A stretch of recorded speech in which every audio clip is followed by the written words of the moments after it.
Good morning friends, welcome to the prelims booster session. आज का पहला टॉपिक है चीफ ऑफ डिफेंस स्टाफ। तो आपको पता है कि गवर्नमेंट ऑफ इंडिया जो है, ये सिक्योरिटी टॉपिक के लिए आपके इंपॉर्टेंट है। तो गवर्नमेंट ऑफ इंडिया ने लेफ्टिनेंट जनरल अनिल चौहान जी को जो है next chief of defence staff बनाने का जो है डिसाइड कर लिया है। तो एक्चुअली आपको पता होगा बैकग्राउंड इसका कि यूनियन कैबिनेट ने चीफ ऑफ डिफेंस स्टाफ नामक पोस्ट की जो है वो मंजूरी दे दी थी, जो कि एक 4 स्टार जनरल होते हैं। उनकी सैलरी और जो है पर्क्स जो होती हैं वो एक सर्विस चीफ जितनी ही होती हैं, कोई एक्स्ट्रा उनको कुछ ऐसा नहीं मिलता है बेनिफिट। और वो डिपार्टमेंट ऑफ मिलिट्री अफेयर्स को भी हेड करते हैं। तो आपको पता है पहले तो हमारे जो है CDS हमारे जनरल बिपिन रावत जी थे, जो कि अनफॉर्चुनेटली एक हेलीकॉप्टर क्रैश में जिनकी डेथ हो गई थी। तो अब हम देखते हैं कि जो डिपार्टमेंट ऑफ मिलिट्री अफेयर्स है, जो कि CDS जिसको हेड करते हैं, वो क्या कौन से जो है उनका मैंडेट क्या है, वो क्या क्या जो है वो डील करते हैं। ठीक है, तो पहले तो ऑफ कोर्स सारी आर्म्ड फोर्सेस जो है हमारी आर्मी, नेवी, एयरफोर्स, इन सब की जो है एरियाज़ को डील करेंगे। फिर integrated headquarters of the ministry of defence, जिसमें आर्मी के हेडक्वार्टर्स है, नेवल हेडक्वार्टर है, एयर हेडक्वार्टर है, डिफेंस स्टाफ हेडक्वार्टर है, उनको भी जो है हेड करता है CDS। ठीक है, तो टेरिटोरियल आर्मी भी हेड करते हैं डिपार्टमेंट ऑफ मिलिट्री अफेयर्स द्वारा लेड CDS। फिर कोई अगर प्रोक्योरमेंट होती है सर्विसेज की, except of course capital acquisitions, ऐसा नहीं कि रफ़ेल खरीदने तो भी CDS की मंजूरी से ही हो सकता है। जो छोटी मोटी प्रोक्योरमेंट्स होती हैं, नॉट छोटी मोटी मतलब जो कैपिटल नहीं होती हैं, उनकी प्रोक्योरमेंट भी जो है वो जो है CDS के ही मंजूरी से होएगी। ठीक है, अब ऑफिस है क्या ये चीफ ऑफ डिफेंस स्टाफ? तो एक हाई मिलिट्री ऑफिस है जो कि कोऑर्डिनेट करता है तीनों सर्विसेज की वर्किंग को, और सीमलेस ट्रायल सर्विसेज व्यूज़ देता है हमारे एग्जीक्यूटिव को, मतलब गवर्नमेंट ऑफ इंडिया को डिफेंस के मैटर्स पर जो है वो एडवाइस देने के लिए चीफ ऑफ डिफेंस स्टाफ को बनाया गया है। तो सबसे पहला प्रपोजल जो है CDS का, वो 2000 में कारगिल रिव्यू कमेटी द्वारा आया, जिसमें उन्होंने कहा कि 5 स्टार जनरल होने चाहिए, 5 स्टार ऑफिसर होने चाहिए। ठीक है, फिर group of ministers task force ने भी जो है, जो KRC रिपोर्ट को स्टडी कर रही थी, उन्होंने कैबिनेट कमेटी ऑन सिक्योरिटी को बोला कि हाँ 5 स्टार ऑफिसर जो है वो CDS होने चाहिए। फिर गवर्नमेंट ने उस टाइम पर मन बना लिया CDS बनाने का। उसके लिए इंटीग्रेटेड स्टाफ डिफेंस स्टाफ जो है 2002 में बनाया गया, जो कि बाद में CDS का सेक्रेटरीट होना था। लेकिन फिर उसके बाद आपको पता है गवर्नमेंट चेंज हो गई, तब मनमोहन सिंह जी की गवर्नमेंट आ गई, और उसके बाद वो मामला बहुत लंबे टाइम के लिए लटक गया।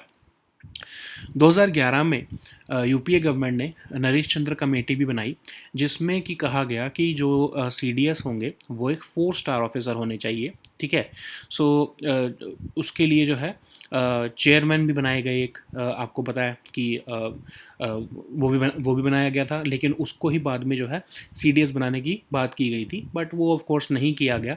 और फिर आकर जो है हमने अभी 2020 में जो है CDS जो है की पोस्ट क्रिएट की थी। ठीक है, सो नेक्स्ट हमारा टॉपिक है इंडियन टूरिज्म स्टेटिस्टिक्स रिपोर्ट।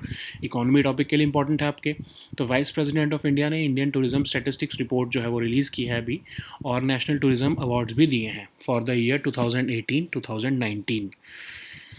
तो उत्तराखंड, महाराष्ट्र और तेलंगाना को नेशनल टूरिज्म अवार्ड्स मिले हैं। तो अब हम पहले तो इस रिपोर्ट को देखते हैं, जिसके हाइलाइट्स क्या हैं। तो इसमें 2020 के आंकड़े दिए गए हैं कि 2.74 मिलियन फॉरेन टूरिस्ट इंडिया में आए उस टाइम पर, और 2021 में जो है वो आंकड़ा कम होकर 1.52 मिलियन हो गया। 2021 में टॉप 15 कंट्रीज़ जो यहाँ से फॉरेन टूरिस्ट इंडिया में आए वो US, UK, Bangladesh, Canada, Nepal, Afghanistan और ऑस्ट्रेलिया थी। और NRIs भी इंडिया में जो आए 2021 में, वो 52.6% इंक्रीज़ हो गए उनका नंबर। ठीक है, as compared to 2020। Of course 2020 में लॉकडाउन था, तो जो NRIs नहीं आ पाए वो अगले साल 2021 में आए। अब टूरिज़्म से कंट्री में फॉरेन एक्सचेंज अर्निंग लगभग $8.797 बिलियन हुई हैं 2021 में, एज़ कम्पेयर टू 2020 जब थोड़ी कम थी। अब इंडियंस जो इंडिया से बाहर गए हैं 2021 में, वो थे 8.55 मिलियन इंडियन नेशनल्स, जो है वो 2020 के मुकाबले जो है 2021 में ज़्यादा गए हैं। अब UAE में सबसे ज़्यादा इंडियंस गए हैं। ठीक है, उसके बाद US, कतर, ओमान और यूके है। अब नेशनल टूरिज्म अवार्ड्स क्या हैं? तो मिनिस्ट्री ऑफ टूरिज्म ये अवार्ड्स देती है, ट्रैवल टूरिज्म या हॉस्पिटैलिटी इंडस्ट्री को देती है, और इवन स्टेट गवर्नमेंट्स को भी अवार्ड देती है जो बहुत अच्छा इस फील्ड में परफॉर्म कर रहे हैं। तो गवर्नमेंट ने कुछ स्कीम्स भी निकाली है, हमने भी इसको कई बार डिस्कस कर लिया है पिछले कुछ वीक्स में। स्वदेश दर्शन स्कीम 2014-15 में निकाली गई थी, जिसमें थीम बेस्ड टूरिस्ट सर्किट बनाए गए हैं, और सेंट्रल गवर्नमेंट फाइनेंशियल असिस्टेंस देती है स्टेट गवर्नमेंट यूटी गवर्नमेंट्स को, ताकि वो इंफ्रास्ट्रक्चर डेवलप कर सकें इन सर्किट्स के अराउंड। ठीक है, फिर प्रसाद स्कीम भी आपको पता है, pilgrimage rejuvenation and spirituality augmentation drive, जो कि 2015 में लॉन्च की गई है स्कीम, जिसका ऑब्जेक्टिव ऑफ कोर्स ये है कि पिलग्रिमेज डेस्टिनेशंस को जो है वो डेवलप किया जा सके। नेक्स्ट हमारा टॉपिक है इंडिया जापान टाइज। तो पीएम मोदी, जो आपको पता है कि उन्होंने prime minister of Japan Shinzo Abe, जो फॉर्मर प्राइम मिनिस्टर थे, उनके फ्यूनरल को अटेंड किया। तो इसी टाइम पर हम देखते हैं कि इंडिया और जापान के रिलेशंस कैसे हैं। तो हिस्टोरिकल टाइज हैं हम दोनों के बीच में। इंडियन मॉन्क बोधिसेना 752 एडी में वहाँ पर विज़िट किया था उन्होंने जापान में। और भी हमारे बहुत सारे इम्पॉर्टेंट कैरेक्टर्स हैं, जैसे स्वामी विवेकानंद जी, रविंद्रनाथ टैगोर जी, JRD टाटा जी, नेताजी सुभाष चंद्र बोस जी, उनके भी कुछ ना कुछ एसोसिएशंस जो हैं वो जापान से रहे हैं। मॉडर्न टाइम्स में हमने 1952 में उनके साथ डिप्लोमेटिक रिलेशंस बनाए, और 1991 में जापान एक बहुत अच्छे फ्रेंड की तरह उसने हमें बैलेंस ऑफ पेमेंट क्राइसिस में बेल आउट किया। ठीक है, एनुअल समिट्स 2006 से हर साल चल रही हैं बिटवीन द प्राइम मिनिस्टर्स। और इकोनॉमिक टाइज में अगर हम देखें तो 18th लार्जेस्ट ट्रेडिंग पार्टनर हैं हम जापान के, और $16.95 बिलियन के आसपास का ट्रेड दोनों के बीच में 2019-20 में हुआ है।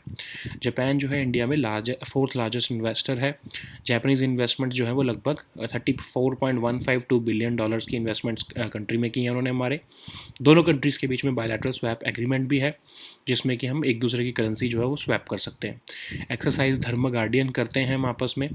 एक acquisition and cross servicing agreement भी साइन किया गया है, जो कि एक तरह से लॉजिस्टिक्स पैक्ट है बिटवीन द डिफेंस फोर्सेस, सितंबर 2020 में किया गया है। लगभग 38,000 इंडियंस जापान में रहते हैं, लेकिन फिर भी कुछ इश्यूज ज़रूर हैं दोनों के बीच में, जैसा कि जापानीज़ इंफ्रास्ट्रक्चर जो यहाँ पर एक्सपोर्ट करता है जापान, जैसे आपका दिल्ली मेट्रो रेल, DMIC, फिर जो है CBIC, इसमें जो है डिले बहुत हो रहा है हमारी गवर्नमेंट की वजह से। हमारी जो स्टेट गवर्नमेंट्स हैं खासकर, वो बहुत डिले कर रही हैं, उसकी वजह से जो है उनका खर्चा बढ़ता जा रहा है जापानीज़ इन्वेस्टर्स का। फिर जापानीज़ कंपनीज़ को यहाँ पर लॉजिस्टिक्स चैलेंजेस भी बहुत मिलते हैं। ठीक है, अब जब से वो इंफ्रास्ट्रक्चर का प्रोजेक्ट बढ़ा रहे हैं, अगर उनको अनइंटरप्टेड पावर सप्लाई नहीं मिलेगी, तो कैसे ऑफ कोर्स जो है वो यहाँ पर इंफ्रास्ट्रक्चर डेवलप कर पाएंगे, कैसे मैन्युफैक्चरिंग प्लांट्स लगा पाएंगे। ठीक है, तो स्टेट गवर्नमेंट्स को एटलीस्ट इस पर फोकस रखना चाहिए।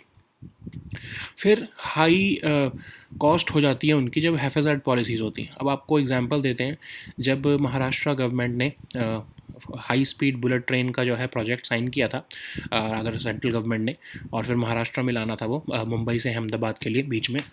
तो उसके बाद जब महाराष्ट्र गवर्नमेंट चेंज हो गई, जो उद्धव ठाकरे जी की गवर्नमेंट आई, उन्होंने उस प्रोजेक्ट को शेल्व ऑफ ही कर दिया। ठीक है, तो जापान ने जिसने इतनी इन्वेस्टमेंट्स वहाँ पर ऑलरेडी लगा दी थी, उनके लिए तो वो खर्चा हो गया ना, तो उनके लिए ये एक तरह से उनकी कॉस्ट बढ़ गई कि तुम गवर्नमेंट चेंज होने के बाद अपनी पॉलिसी चेंज कर देते हो, है ना। तो ऐसे ही एक एक्विजिशन क्रॉस सर्विसिंग एग्रीमेंट, जो कि kind of a logistics pact है, उसको भी इंडिया जो है शुरुआत में साइन करने से जापान से जो है कतरा रहा था। फिर दोनों कंट्रीज़ के बीच में यूक्रेन क्राइसिस के बीच में के लिए भी दो डिफरेंट ओपिनियन है। इंडिया ने रशिया को क्रिटिसाइज़ नहीं किया, लेकिन जबकि जापान जो है वो ओपनली रशिया को क्रिटिसाइज़ करता है।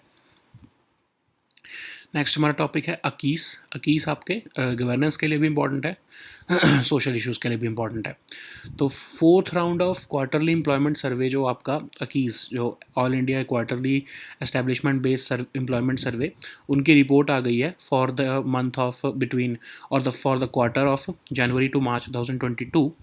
अब इसमें ये बताया गया है कि मैन्युफैक्चरिंग जो है वो सबसे ज़्यादा एम्प्लॉयमेंट जनरेट करता है, इंस्टीट्यूशनल एम्प्लॉयमेंट जनरेट करता है इंडिया के अंदर, और लगभग 4 लाख वर्कर्स हमने इस क्वार्टर में देखा है कि इंक्रीज़ हुए हैं हमारी कंट्री में। तो अकीज़ है क्या? लेबर ब्यूरो कंडक्ट करता है इस सर्वे को। तो क्वार्टरली एम्प्लॉयमेंट सर्वे कंडक्ट किया जाता है, जिसमें अब आप ऑर्गेनाइज सेगमेंट और अनऑर्गेनाइज सेगमेंट दोनों का जो है वो सर्वे होता है कि ऑर्गेनाइज सेगमेंट में कितने लोग हैं और अनऑर्गेनाइज सेगमेंट में कितने लोग हैं। तो ये मोस्टली नॉन फार्म इकोनॉमी, जो आपके एग्रीकल्चर को छोड़ के बाकी जो हमारी इकोनॉमी के जो सेक्टर्स हैं, मैन्युफैक्चरिंग, कंस्ट्रक्शन, ट्रेड एट्सेट्रा, उनमें जो है एम्प्लॉयमेंट के प्रोस्पेक्ट्स या एम्प्लॉयमेंट की सिचुएशन को देखता है। तो ये एक डिमांड साइड सर्वे है कि कितने लोग ऑलरेडी एम्प्लॉयड हैं, ठीक है। लेकिन एक सप्लाई साइड सर्वे भी होता है, आपको पता है, पीरियोडिक लेबर फोर्स सर्वे, इसके बारे में भी हम कई बार डिस्कस कर चुके हैं। उसको कौन कंडक्ट करता है? National statistical organisation, ministry of statistics and programme implementation द्वारा वो कंडक्ट किया जाता है। सो इस बार जो फोर्थ राउंड है 21 का, उसमें देखा गया कि एम्प्लॉयमेंट जो है वो राइज हो रही है। लगभग 4 लाख वर्कर्स जो है इस क्वार्टर में इंक्रीज हुए हैं, जनवरी टू मार्च 2022 में, एज़ कम्पेयर टू उससे पिछला क्वार्टर। और इस सर्वे में ये भी कहा गया है कि 4% जो वर्कर्स हैं वो रेगुलर एम्प्लॉयज़ थे, रेगुलर एम्प्लॉयज़ हैं, 8.7% वर्कर्स जो हैं वो कॉन्ट्रैक्चुअल एम्प्लॉयज़ हैं, 2.3% कैजुअल एम्प्लॉयज़ हैं और 2% सेल्फ एम्प्लॉयड हैं। मैन्युफैक्चरिंग सेक्टर, जैसे आपको बताया गया है कि सबसे ज़्यादा एम्प्लॉयमेंट जनरेट कर रहा है। 80% ऑफ द बिजनेसेस जो हैं 10 से 99 पीपल जो है एम्प्लॉय करते हैं। 1.4% जो है बिजनेसेस जो है वो 500 प्लस एम्प्लॉयज़ को एम्प्लॉय कर रहे हैं। और विमेन की भी लेबर फोर्स पार्टिसिपेशन जो है वो उसमें राइज देखने को मिला है, बट मार्जिनल राइज देखने को मिला है। नेक्स्ट हमारा टॉपिक है यूएपीए। आपके सिक्योरिटी टॉपिक के लिए भी इंपॉर्टेंट है, गवर्नेंस के लिए भी इंपॉर्टेंट है। तो पॉपुलर फ्रंट ऑफ इंडिया जो है उसको अनलॉफुल एसोसिएशन डिक्लेयर कर दिया गया और यूएपीए के अंदर उनके ऊपर बैन लगा दिया गया, ठीक है। तो यूएपीए क्या है? अनलॉफुल एक्टिविटीज़ को प्रिवेंट करने के लिए लॉ बनाया गया है। और अथॉरिटीज़ को, रादर होम मिनिस्ट्री को ये पावर होती है कि वो किसी एसोसिएशन को अनलॉफुल डिक्लेयर कर सकती है फॉर कंडक्टिंग अनलॉफुल एक्टिविटीज़। जैसे पोटा था, वैसे ही टेररिस्ट एक्ट को यूएपीए भी डिफाइन करता है और टेररिस्ट ऑर्गेनाइजेशन को भी डिफाइन करता है, ठीक है। अब इसके अंदर जो अगर कोई प्रॉपर्टी जो है या कोई भी इनकम जनरेट की गई है टेररिज्म से, तो उसको भी फोरफीट करने के प्रोविजंस है। तो आप देख सकते हो कि करंटली अकेला ऐसा यूनियन का लेजिस्लेशन है जो कि स्पेसिफिकली टेररिज्म से डील कर रहा है, ठीक है। क्योंकि पोटा जब स्क्रैप किया गया था 2004 में, उसके बाद से हमारे कंट्री में यूपीए गवर्नमेंट के टाइम पर खासकर कोई भी टेररिज्म से डील करने के लिए कोई लॉ ही नहीं था, ठीक है। तो ये जो unlawful activities prevent amendment act है 2019 में, जो जब अमेंडमेंट की गई, तब जो है एटलीस्ट हमारे यूनियन लेवल पर अकेला ये ऐसा एक्ट बना जो कि टेररिज्म से डील करता है। अब 2019 में क्या अमेंडमेंट्स की गई हैं ये भी देख लेते हैं। तो एक्चुअली इस एक्ट में अमेंडमेंट की गई कि जो स्पेशल प्रोसीजर्स हैं टेररिस्ट एक्टिविटीज़ को डील करने के लिए, वो बनाए गए, ठीक है। एक ऑर्गेनाइजेशन को टेररिस्ट ऑर्गेनाइजेशन जो है डिक्लेयर किया जा सकता है इस एक्ट के अंदर, अगर वो कोई टेररिज्म में का एक्ट कमिट करते हैं या पार्टिसिपेट करते हैं, इवन प्रिपेयर कर रहे होते हैं अगर टेररिज्म कंडक्ट करने के लिए, प्रमोट करते हैं या फिर किसी भी तरह से इन्वॉल्व होते हैं टेररिज्म में। गवर्नमेंट को ये भी पावर दी गई कि वो इवन इंडिविजुअल्स को भी टेररिस्ट डिक्लेयर कर सके, ठीक है। फिर अगर एनआईए जो है कोई प्रॉपर्टी को सीज़ कर रही है, तो डायरेक्टरेट जनरल ऑफ एनआईए के परमिशन लेना इंपॉर्टेंट है। और अगर इन्वेस्टिगेशन कर रही है पुलिस किसी टेररिज्म के केसेस यूएपीए के अंदर, तो डिप्टी सुपरिटेंडेंट या फिर असिस्टेंट कमिश्नर ऑफ पुलिस के ऑफिसर्स की जो है वो इन्वेस्टिगेशन वही कर सकते हैं, ठीक है। वही इसी लेवल के ऑफिसर्स जो है वो इन्वेस्टिगेशन कर सकते हैं। फिर अगर ऑफिसर्स ऑफ एनआईए कर रहे हैं इन्वेस्टिगेशन, तो इंस्पेक्टर या फिर उससे ऊपर के जो है डेजिग्नेशन वाले जो है ऑफिसर्स जो हैं, वो ही यूएपीए के अंदर इन्वेस्टिगेशन कर सकते हैं। सो नेक्स्ट हम टॉपिक देखते हैं, प्रधानमंत्री गरीब कल्याण अन्न योजना। कि आपको पता है कि गवर्नेंस के लिए टॉपिक इंपॉर्टेंट है, और अभी हम डिस्कस ही कर रहे थे कुछ दिन पहले कि जो है ये स्कीम जो है सितंबर 2022 में ख़त्म होने वाली थी, बट इसको गवर्नमेंट ने अब जो है वो एक्सटेंशन देके एक बार और एक्सटेंशन दिया है और इसको दिसंबर 2022 तक एक्सटेंड कर दिया है। अब इसके अंदर ओवरऑल एक्सपेंडिचर हमारा अगर हम देखें तो गवर्नमेंट ऑफ इंडिया का 3.91 लाख करोड़ रुपीस का होने वाला है, ठीक है, टोटल सिंस 2020 से लेकर अभी तक का। अब ये जो है प्रधानमंत्री गरीब कल्याण जो है पैकेज का पार्ट था, जब मार्च 2020 में इसको लॉन्च किया गया था। पुअरेस्ट सिटीजन्स ऑफ इंडिया को जो है पब्लिक डिस्ट्रीब्यूशन सिस्टम द्वारा ग्रेन्स प्रोवाइड किए जाते हैं और ऑल प्रायोरिटी हाउस होल्ड्स जो है वो इसमें एलिजिबल हैं। तो department of food and public distribution इस स्कीम को इम्प्लीमेंट करता है।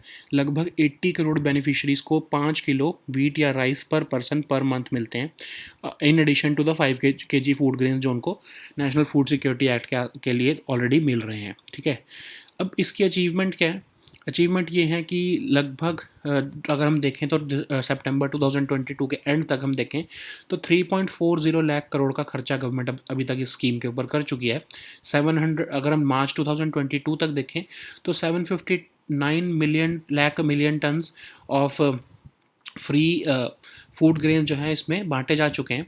और ऑब्जेक्टिव इस स्कीम को लाने का यही था कि कोई भी पुअर हाउस होल्ड जो है भूखा ना सोए at the time of covid economic recovery. ठीक है, सो नेक्स्ट हमारा टॉपिक है दादा साहब फाल्के अवार्ड। आपके गवर्नेंस के लिए टॉपिक इंपॉर्टेंट है। तो लेजेंडरी एक्ट्रेस आशा पारेख जी को दादा साहेब फाल्के अवार्ड 2020 का मिलने के लिए जो है वो डिसाइड किया गया कि उन्हें मिलेगा। ठीक है, तो दादा साहेब फाल्के अवार्ड क्या है? एक इंडियन फिल्म मेकर, जो दादा साहेब फाल्के जो हैं वो इंडियन फिल्म मेकर थे जिन्होंने इंडिया की पहली फुल लेंथ फीचर फिल्म बनाई थी राजा हरिश्चंद्र नाम की 1913 में। इसीलिए उनको फादर ऑफ इंडियन सिनेमा भी कहा जाता है। और ये जो दादा साहेब फाल्के अवार्ड है ये हाईएस्ट अवार्ड है हमारे सिनेमा होता है। हर साल नेशनल फिल्म अवार्ड्स की सेरेमनी में इसको दिया जाता है directorate of film and festivals द्वारा। इसमें गोल्डन लोटस मिलता है, cash prize of 10 lakh rupees मिलता है और एक शॉल मिलती है। ठीक है, तो जो है आउटस्टैंडिंग कंट्रीब्यूशन के लिए जो है ये इंडियन सिनेमा में दिया जाता है अवार्ड। और सबसे पहली बार 1969 में इस अवार्ड को दिया गया था और सबसे पहली जो रेसिपिएंट थी वो एक्ट्रेस देविका रानी थी। ठीक है, जिनको हम first lady of Indian cinema भी कहते हैं। So now let us see all these topics in English.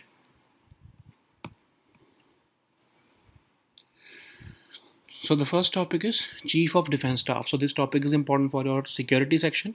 So Government of India has recently decided to appoint Lieutenant General Anil Chauhan ji as the next Chief of Defence Staff, and he will also function as the Secretary to the Government of India, and he will also be heading the Department of Military Affairs. So you know that Union Cabinet had approved the position of Chief of Defence Staff, who would be a 4-star general with the salary and perks equivalent to a service chief. He also heads the Department of Military Affairs. You know that the first Chief of Defence Staff for India was General Bipin Rawat, who unfortunately died in a helicopter crash in the last December. So anyways, what is the mandate of Department of Military Affairs, which is headed by the CDS? So it deals with the armed forces of the Union.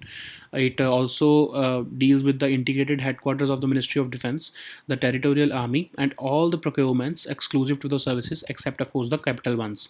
Okay, so what is the office of Chief of Defence Staff? So basically it's a high military office which is overseeing and coordinating the working of 3 services, and it is offering seamless tri-service advice to the government of India. Okay, in case of course Prime Minister. So in case of India, of course, the Prime Minister. So the first proposal for creating a CDS came from the 2000 Kargil Review Committee, which called for the reorganization of the entire gamut of national security management. And later on, even the group of ministers task force, which was constituted to study the report of Kargil Review Committee, suggested that CDS should be there, and he or she should be a 5-star officer. And in preparation for the post, the government of India just 1 year after that, in 2002, created this integrated defense staff, which was eventually to serve as the CDS secretariat. But the things remained stuck.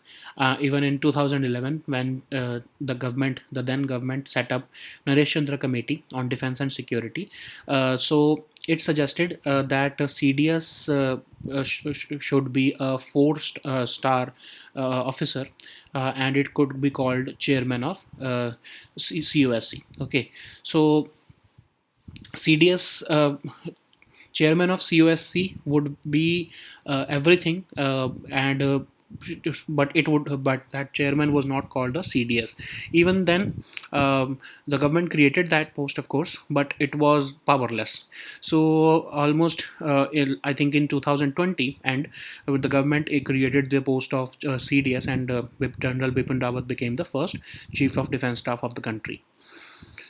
So the next topic is Indian tourism statistics report. So this topic is important for our economy section. So Vice President of India has released this Indian tourism statistics report, and he has also given the National Tourism Awards for 2018-19 to Uttarakhand, Maharashtra, and Telangana, which have got the top three places respectively.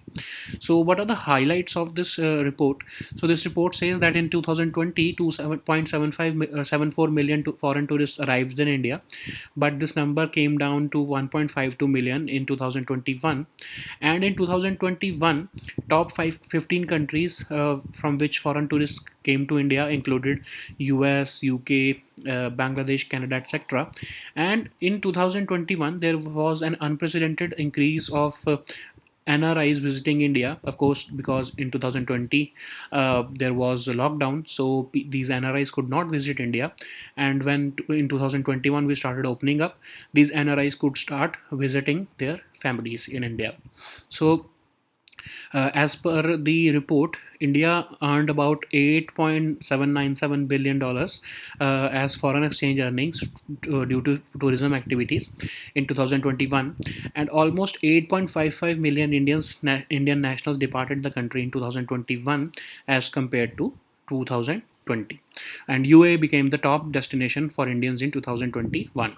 So what is National Tourism Award? So it is given by Ministry of Tourism to various segments of travel, tourism, and hospitality industry, and it is also given to the state governments. Like we have seen that Uttarakhand has received this award in recognition for the performance in their in the tourism field.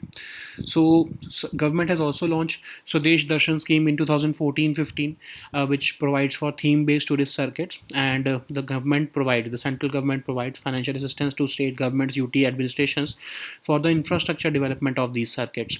Also, Prashad scheme has also been launched, the Pilgrimage Rejuvenation and Spirituality Augmentation Drive, which was launched in 2015 for the holistic development of identified pilgrimage destinations. So the next topic is India-Japan ties. So PM Modi has recently attended the state funeral of the former Prime Minister of Japan, Shinzo Abe. And while we are this topic is important for your international relations.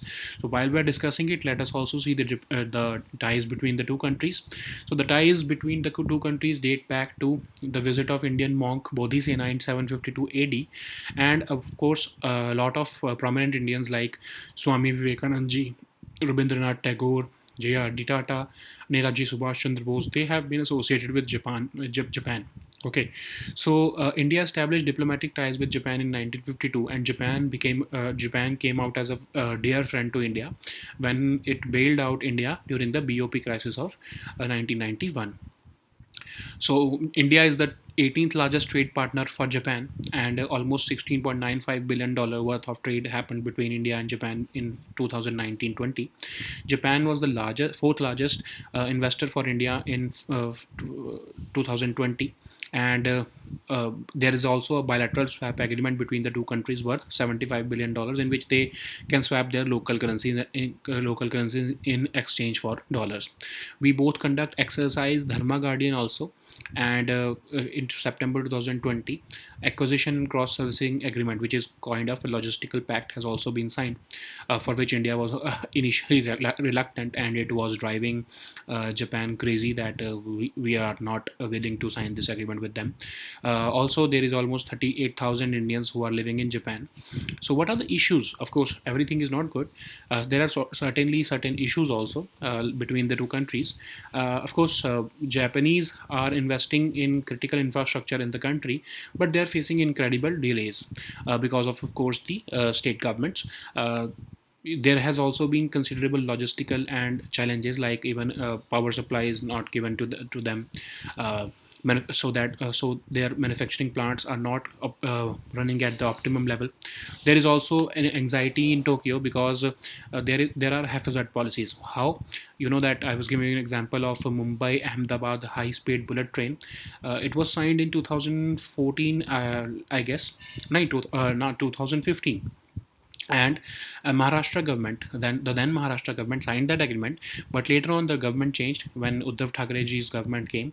It denied all the cooperation to the central government, and it basically led to considerable delays in that project. So basically, there is no definite policy. With the change in government, the policies also change. So that is what Japan is. That is what puts Japan off with respect to investing in India. Also, because we were not willing to sign the acquisition and cross servicing agreement with them, this was an issue between these two countries. Also, we have a different opinion on Ukraine crisis. We are not openly supporting or criticizing any country in that conflict, while Japan is openly supportive of Ukraine. So the next topic is AKIS. This topic is important for your social issues and governance also. So fourth round of quarterly employment survey data has been released as part of All India Quarterly Establishment Based Employment Survey. So this data is released for the quarter January-March 2022, which is the last quarter of 2021 and 2022 financial year. So in this time period, manufacturing remains the largest institutional employer in the country.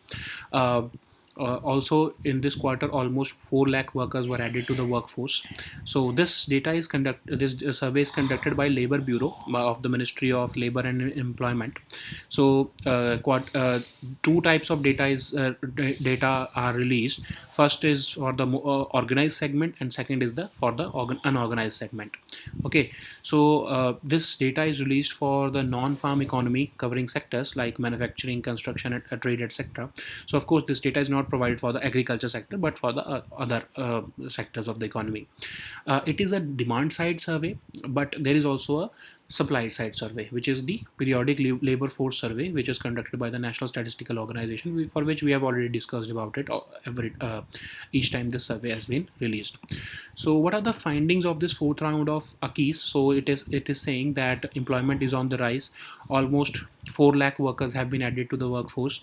4% of the workers were regular employees, 8.7% were contractual employees, 2.3% were casual employees, and 2% were self-employed. Manufacturing sector remains the largest sector in terms of employing the people in the country, and women's labor force participation has also increased marginally if we compare it with the third quarter of the same year. So the next topic is UAPA. So this topic is important for your security section.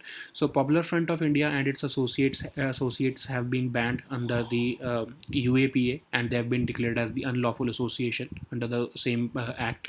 So what is UAPA? So it aims to prevent unlawful association in the country or unlawful activities in the country, and it also empowers appropriate authorities, in this case the Ministry of Home Affairs, to declare any association as unlawful if it is carrying out unlawful activities.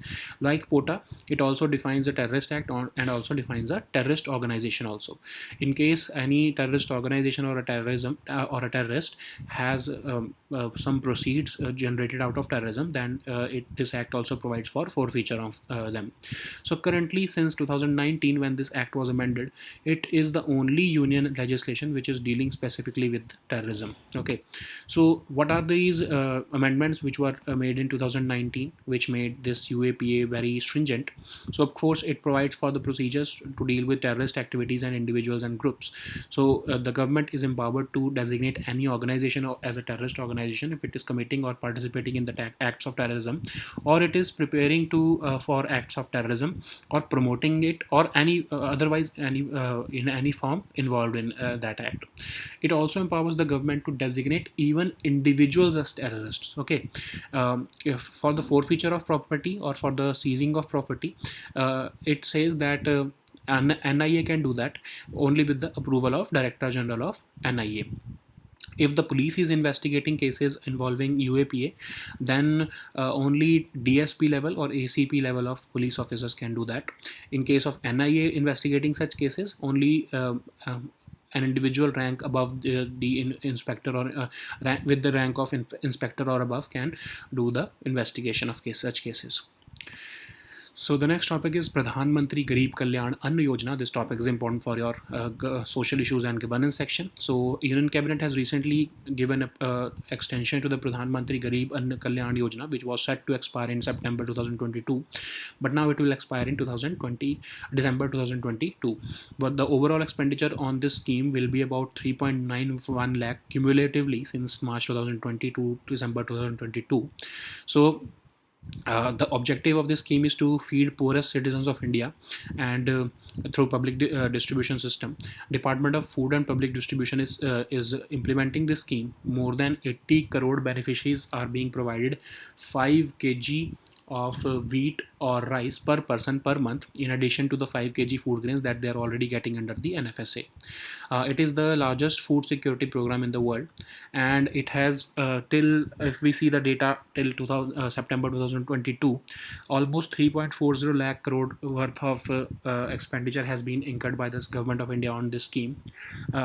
As per the phase 5 till March 2022, the government had already allocated 759 LMT of free food grains to the beneficiaries. So the aim of this scheme was basically to ensure that no poor household goes to bed hungry during this time of recovery. So the next topic is Dada Saheb Phalke Award. This topic is important for your governance section. So legendary actress Asha Parekh will be honored with the Dada Saheb Phalke Award for the year 2020. It has been announced by the government. So Dada Saheb Phalke was an Indian filmmaker who directed India's first full-length feature film called The Raja Harishchandra in 1913. That's why he is regarded as the father of Indian cinema. So this award is the highest award in cinema, and it is presented annually at the National Film Awards ceremony by the Directorate of Film Festivals. So it consists of a golden lotus and a cash prize of 10 lakh and a shawl. This award is given to people who have made outstanding contribution to the growth and development of Indian cinema. And in 1969, this award was given for the first time, and the first recipient of this award was actress Devika Rani, who is also called the First Lady of the Indian cinema. Okay. So these were our topics for today. We'll meet next time with new topics. Until then, goodbye and take care.